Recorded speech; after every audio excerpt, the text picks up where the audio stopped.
Welcome back to Autism, A New Perspective, the podcast show where we help you understand what is going on in the mind of your child. And we encourage you that growth for your child is possible. I'm Kat Lee, and in this week's podcast, I asked Dr. Sheely what she would say to an adult coming to her for help. Let's listen in. I think the first thing I would do is ask you. I would ask you, do you agree with the diagnosis? Have you had feelings for a long time that something was going on that you couldn't explain? What part of this has focused on your life and helped you make sense of it? So I would want to know kind of where you got stuck, when you realized it, and what has been hard for you. Even though some people don't look like they're struggling with anything, they really do struggle. And there's this internal kind of anxious struggle that's going on all the time, particularly for someone who's diagnosed later in life. I want to kind of understand from their perspective where they are with it. I wondered if, in your experience, and I know you have helped many adults, if they at times feel like they haven't been heard, that they have tried to communicate, that has this happened when you've started meeting with adults? It has. And one of the things that I've noticed is for people who were never diagnosed, every now and then, some of those people were actually diagnosed when they were younger, and the parents didn't believe the diagnosis or thought that the person might use it as a crutch. Any number of reasons like that. And so I try to find out, was there something early on that their parents have divulged to them? Well, when you were 4, but we didn't believe it, and you did great, and now I'm glad I didn't tell you. But sometimes people feel like there's something going on within themselves. I'm sorry, I'm coughing. So they feel like there's been something going on.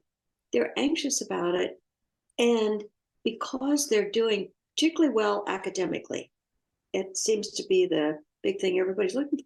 So they're doing well academically. You're okay. Just do it.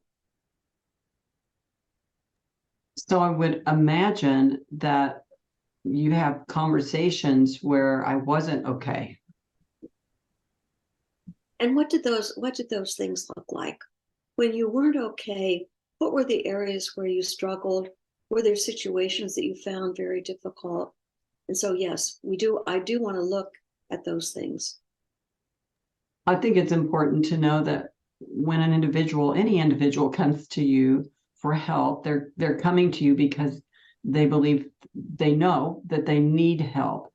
What does RDI have to offer? If I'm an adult, can I get help? I mean, for whatever I'm feeling at a loss for, or that I feel like I need someone to help me? I think when people come to us and they're really young, they're children, we believe in the guiding relationship. And so we're working with the parents to help them grow their children. But for some of these adults who come to us later in life, they've figured out a lot of things for themselves. They've also masked a lot of things and kind of brushed them aside, realizing it's a problem. A lot of times there is a great sense of relief for an adult who gets a diagnosis later in life. Often say the same thing. You mean I'm not crazy or stupid? Because those are the two things that keep coming to mind when they look at how effortlessly the rest of the world does things that they struggle with. So where do you start? I know you start with finding out. You've told us you start with hearing, listening, asking, and then how do you go forward? Well, I think it's tricky. I think it's tricky with an adult, and I think it's tricky for a couple of reasons. One thing I've observed is that when an adult is struggling with autism and has been misdiagnosed or not diagnosed, there's been a lot of overcompensation that has surrounded them. So what we have to do is we have to look at those areas of overcompensation and see how the person feels about them. I mean, how can we begin to scaffold for them so that they have the same autonomy someone else their age would have. I love that you said autonomy, because I know that's what's important to you. You know, I think a lot of times just all of us as people can care so much about what people think about us, but autonomy is what is important.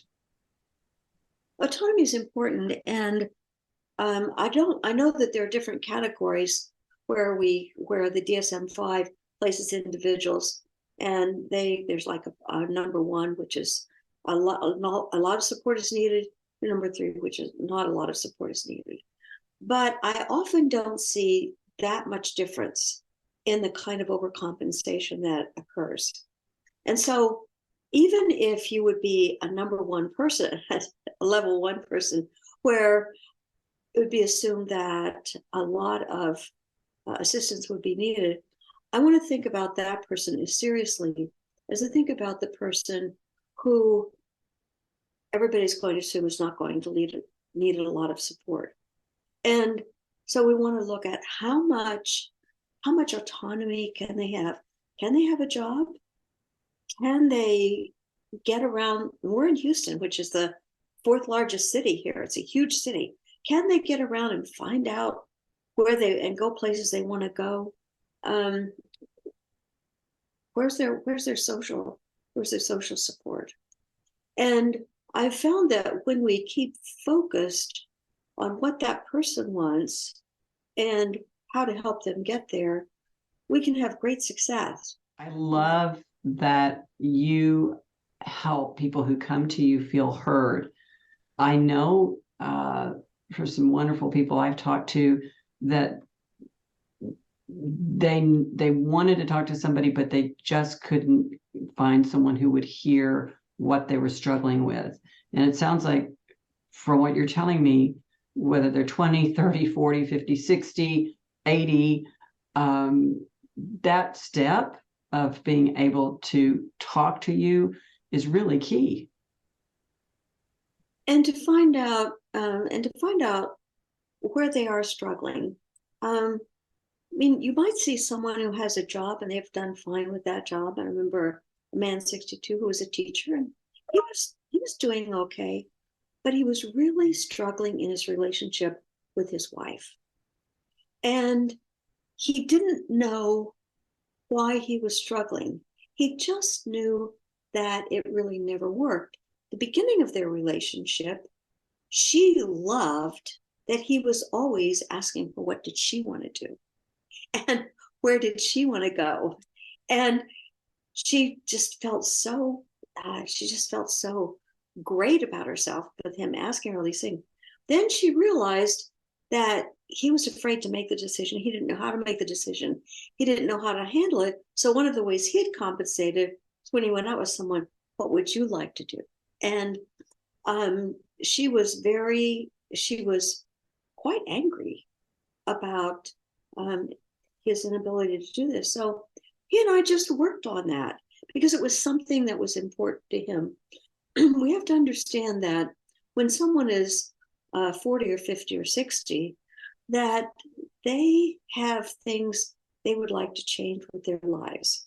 And we have to help them understand where they are, where they're stuck, and then scaffold and frame for them the point where we can reduce that scaffolding and framing, and then they're more independently doing the thing that was of concern to them. How important is trust at this point for you with whoever you are seeing and visiting with? No, the trust goes both ways. I really want to feel that the person trusts me enough to be honest with where they are and where they're stuck. And I also want them to feel that they can trust me enough to share some things that may have been very painful for them. I personally never push someone to talk about anything. I feel if they want to talk about something, they will. And if they're ready to talk about it, they will. But it may take a while before they get into an area that's been really difficult for them. And I honor that. So we start with whatever we can start, wherever we can start. Well, I've loved visiting with you today because I would always want any individual who was feeling the need to seek help and felt that need to have hope. And from what I feel from you is there is hope at any age if you're feeling that need to feel heard, that you haven't felt heard, that you have, as you said, what is it that's missing for you? I feel very hopeful. I feel hopeful and I feel excited. It's really wonderful when someone begins to step out and explore the world around himself or herself and to feel like they have that sense of agency, that they can have an impact on the world around them, that they can have a mutual relationship with one or two or maybe more people. It's very exciting. And I know that RDI can get them there. And thanks for joining us for Autism, A New Perspective, the podcast show where we help you understand what is going on in the mind of your child. And we encourage you that growth for your child is possible. I'm Kat Lee. See you next time.